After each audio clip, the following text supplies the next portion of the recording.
Hi everyone, welcome to the Seed Germination Testing Workshop. My name is Shelja and I'm the Germination Tech for the Preservation Lab or the collection. So today I'm just going to talk about how you could test your seeds at home to make sure they are viable and good seeds. Before we even get into germination testing stuff, I just want to point out that the preservation lab or the collection lab is not a certified lab, but we do a lot of seed testing to make sure we are always saving good seeds. And we do not do like other kind of testing for our seeds. That's because we don't have the resources or we don't have to do it. But I also want to point out that for our catalog seeds, we do send those seeds to the certified lab, so those seeds go through all the proper testing that the seeds need. So yeah, I'm just gonna jump into and talk about why seed testing is helpful or why you could be doing it at home.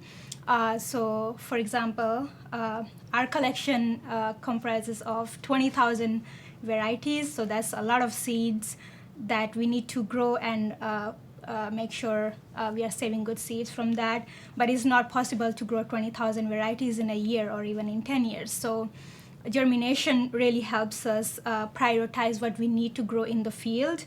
So if we have something that has a really low germination rate, we want to grow that out as soon as possible. So even for you, if you have a big collection or you're starting a collection, you want to test your seeds and prioritize what you want to grow in your garden. And it's also helpful that if you only have limited garden space and you cannot grow everything out at once, the germination will help you figure out what you need to grow this year and what you need to grow next year. And also, I think the germination also helps you not grow bad seeds. So if you have a variety that has a lot of dead seeds, you don't want to plant that in your garden and then they don't grow, and then you're just wasting your time and resources on that. Even for us, when we are growing things, if we have something that has a really low germination rate, we are kind of mentally prepared for that, and we know this is something that we might not get a lot of seeds from. So it helps you really plan your garden properly, prioritize what you need to grow. And obviously, for our collection, we are sharing our seeds with a lot of people. So when we share those seeds, we want to make sure we are sharing good and viable seeds. So if you are going to share your seeds with somebody else, you probably want to make sure you're sharing good seeds with your friends and family. So germination testing can help you make sure that you are giving your friends good, viable seeds. So those are few of the main reasons why you might want to germination test your seeds at home, just to have good seeds for short as well as long preservation. So now I will a little bit talk about all the materials you might need for germination testing at home. A lot of people, when we post about germination testing on our social media, are really curious about the germination paper we have. It's nothing magical. It's actually like regular looking like paper towels, but I think they have some sort of wax on them that make them not fall apart when they are wet. So we have these short ones. These are 10 by 15. And then we have these really long ones for like big seeds like beans and corn. So these are 10 by 30 size. And for our really tiny seeds like amaranth and lettuce and carrot, we actually use blotters. And we have a special paper for that as well. These are called blotter paper. These are just like thicker white paper, like they're really thick, so they can hold a lot of moisture in them and they don't fall apart. And I will a little bit talk about why you want to put smaller seeds on these guys and not these big ones. And that's because, for example, for lettuce needs a lot of light when it's growing, so you don't want to cover that up between paper. So on blotter, you just put the seeds right on top and let it grow. So that's what that is. And in terms of containers where you can store your germination tests we use these small tubs as well as these big ones for bigger seeds like beans and corn, like I talked about before. And you want to make sure the lids are kind of closed tight when you use them. And we actually have a reference sheet for what kind of conditions each crop type requires. So it talks about the plant type and what kind of temperature it needs to go in and what kind of substrate, which means like it could be your paper towel, it could be your blotter paper, or sometimes you can even do a soil test for your crop type. And it talks about in how many days you need to read your germination test. And it talks about the best days. So now we are only here from Monday to Friday, so we don't want to set up something that we need to read on a weekend. But if you're at home on a weekend, you can basically set up your germination test on any day. And I also want to point out that we do follow the official rules for our germination testing, which is from the Association of Official Seed Analysts. It's a really heavy book, but we don't do every test that's in here, but we just do the basic seed testing. So yeah, I think we'll get into how to set up a germination test at home. All right, so we are going to get into how to set up a germination test. So if you do not have these fancy paper towels at home, you can use regular paper towels, and those should work as well. So before you do anything, you want to make sure the surface you're working on is disinfected. And over here we use 70% ethanol, but whatever disinfectant you have at home, which I believe everyone should have, considering the situation we are in right now.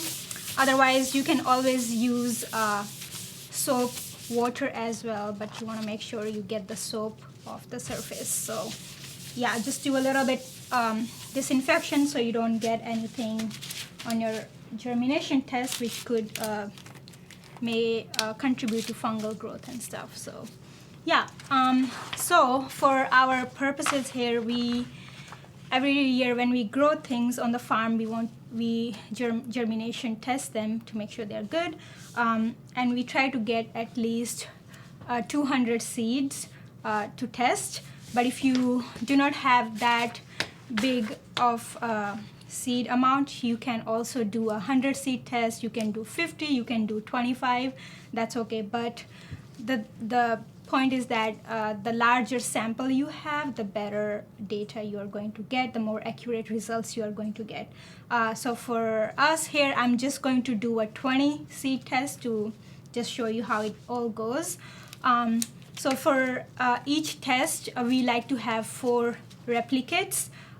So you divide them into 4 replicates. That's because you don't want to crowd all the seeds on one paper towel or one set of paper towels. And if they are too crowded, they might not grow properly, or they might contribute to fungal growth and whatnot. So for each replicate with these paper towels, we have 2 of them combined. So that's our 1 replicate, and then for the other one also we have 2. So for example, for a seed test of 100 seeds, we would have 4 replicates and in total 8 paper towels. So if you're using the regular paper towels at home, you might want to have either 3 or 4 of them in one set, because they might not be thick enough. And then the next step is to actually make them wet. All you do is use just regular room temperature water, nothing fancy. You don't need to use distilled water or anything like that. And you want to make sure that there's enough moisture on the paper towels, but it shouldn't be too wet, because that again can contribute to fungal growth. So just you can start by adding little by little, and don't have to pour it all, right?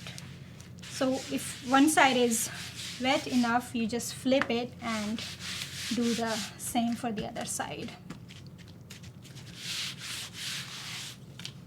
Kind of, if you press on it, it'll absorb all the moisture. I'm just gonna flip it again. It seems like we have more than enough moisture on this paper towel. Just going to wipe my gloves here. All right, so for just for this round, I'm going to use some melon seeds to show you how you can set it up. So since I'm only doing 20 seeds test, I'm going to divide them into 10 each and do 2 replicates just to show you guys. And the nice thing is we have these marked scales that help us, like, so I don't have to count every seed I'm setting on the test. So you could do something like that, or you can just count them. So when you're setting it up, you want to make sure you're kind of like an inch or a half from top of the paper towel, because you don't want it too close to the top that the seeds might fall out of the test. So for the first one, I'm just going to set up 10. And also when you're setting up the seeds on the towels, you want to give them some distance between each test so they are not too crowded. And I also like to little bit alternate the seeds like this. That way they have enough room to grow and they are not too crowded. Because when you crowd them too much, they might grow abnormally, and that is not what you want, and that might not give you the accurate results for your test. So there you go. I have my first 10 seeds, and I'll remove the rest. So tweezers are very helpful when you're dealing with paper towels. So since we want 2 paper towels in one replicate, so you'll kind of fold it in half like that until the top here. And then you fold a little bit before the first seed, and then as wide as your palm, width of your palm.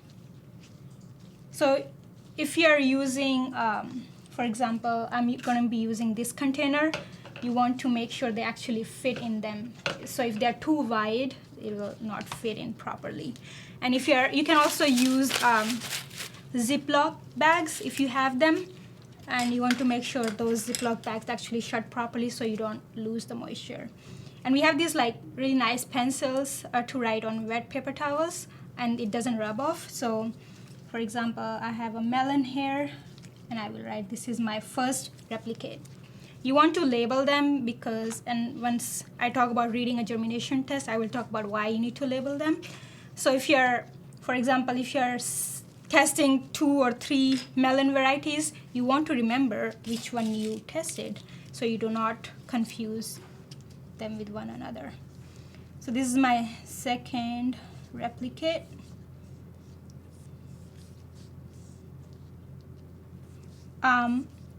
So for melon, according to our reference sheet that we have created in align with the AOSA rules, so melon is a 10 days test, which means it needs to be in a germination chamber or wherever that space might be in your house. It needs to sit for 10 days before these seedlings or seeds will grow into a normal or healthy seedlings. And the temperature for where they need to grow is 20-30 in Celsius, which means that during the day the temperature needs to be at 30 Celsius and at night is 20. So if you can find a space in your house which is close to that temperature range, that would be good for your melon seeds. So, that is number 2. So we have set up these melon seeds. So then you put them in your container here. So they are going to obviously grow this way. So you want to make sure they have a little bit room to grow, because if they are touching the lid too much, they might rot. So you want to make sure there is room for them to grow. And even in your Ziploc bags, when you place them, you want to place them in a way where they have room to grow. So since over in the lab we are like testing multiple seeds all the time, we have to label them and then also put the date on the container, so we know, okay, I'm supposed to read this in so and so date. So we have these extra kind of labels or stickers.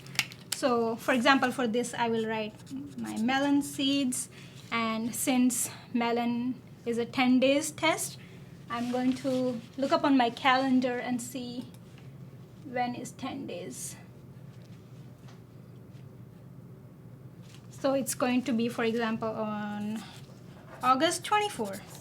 So then whenever August 24 is, I'm going to go look for this germination test, and I'm going to read that when it's ready.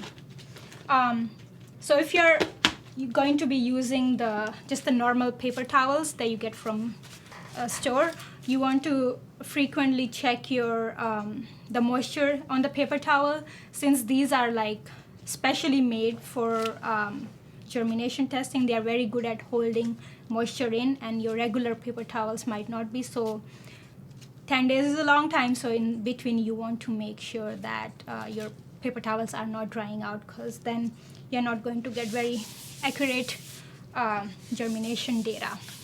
So now that this test is set up, we are going to go to our germination chamber and show you what we have going on in there. I just want to point out that we have the germination chambers that make it easier for us to test our seeds, and obviously most people will not have a germination chamber at home, so you just want to make sure that when you're testing your seeds, you kind of find a temperature range that would work best for your seed. So for example, like our bean and corn seeds, they require warmer temperature between 20 to 30 Celsius. So you want to find kind of that temperature.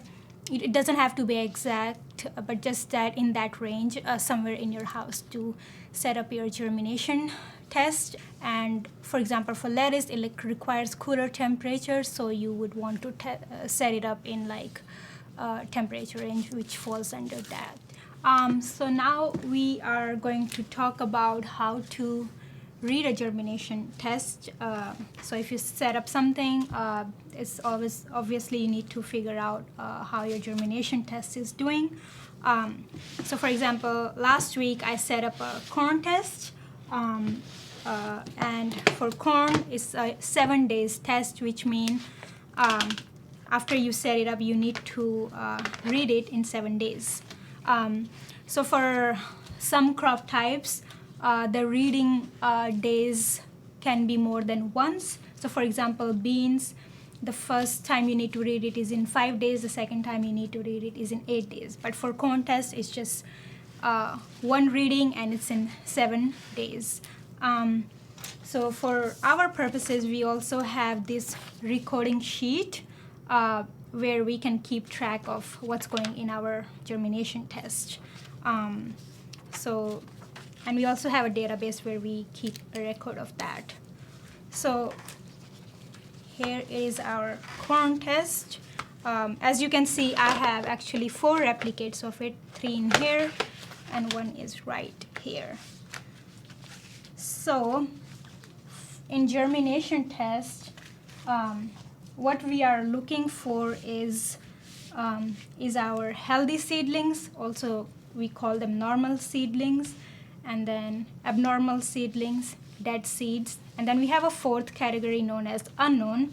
So unknown is basically the seeds that they didn't die either, and they didn't germinate as well.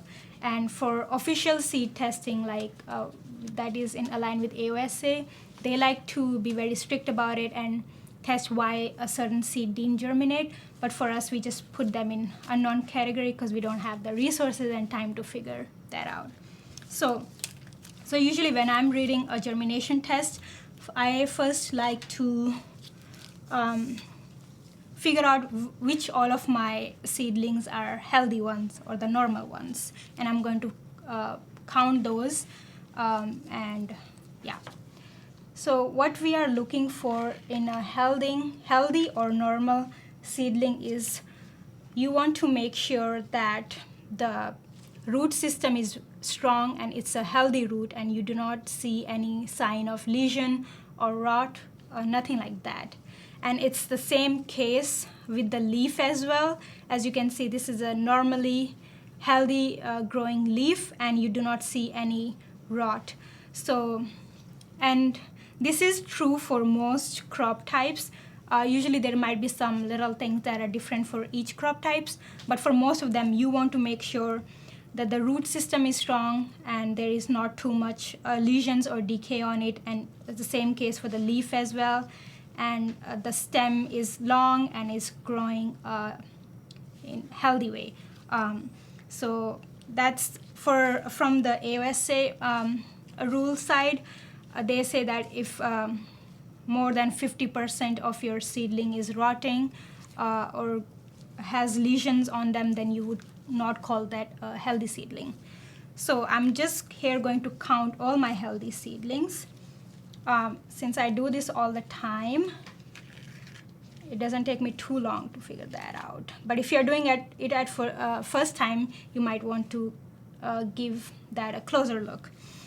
And you can see that both of these are normal seedlings, even though they are not the same size.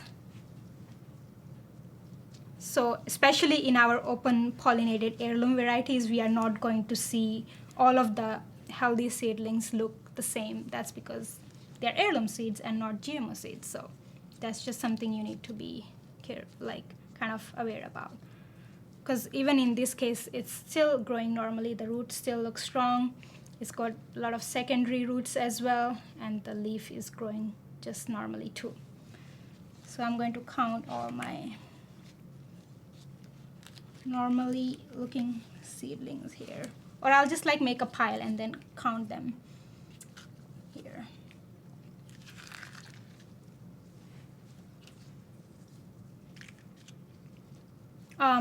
Another thing you want to be aware about is when you test a germination test, and sometimes the seeds would be at a fold, on the fold, so that might kind of make them grow weirdly. So you want to make sure that it's not because it's not a healthy looking seedling, but it's just because it was on a fold. So I have all my healthy and normal looking seedlings right here. And the second category is the abnormal seedlings.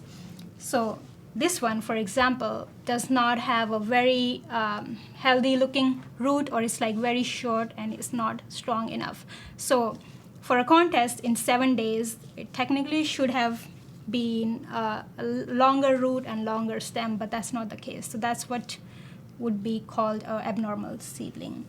And if you see any sign of rot or lesion on them, that would be an abnormal seedling. So this one as well, you can see the top is not, or the stem or the leaf is not growing properly. It's kind of bent like that, even though the root system is strong enough, but the shoot is not. So that's your abnormal. Same case for this one. Root looks okay, but not the shoot or the leaf. This one as well, it's the same case. Root is strong enough, but not the shoot. And so you can see how it's bent, and that just broke. So this is kind of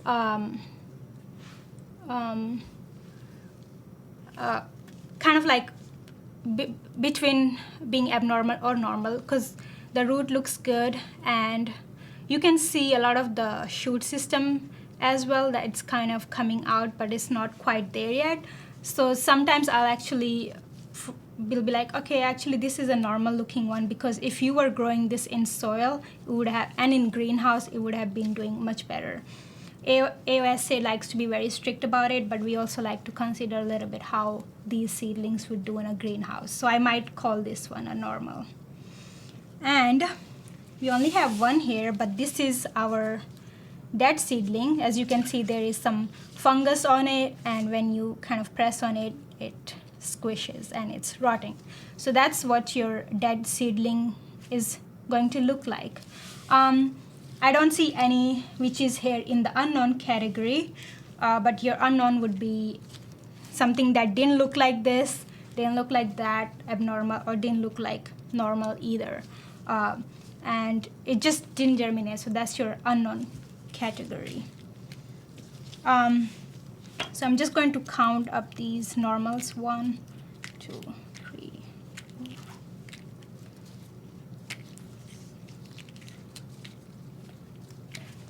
And I'm going to record that in my sheet here. So I have 10 normals,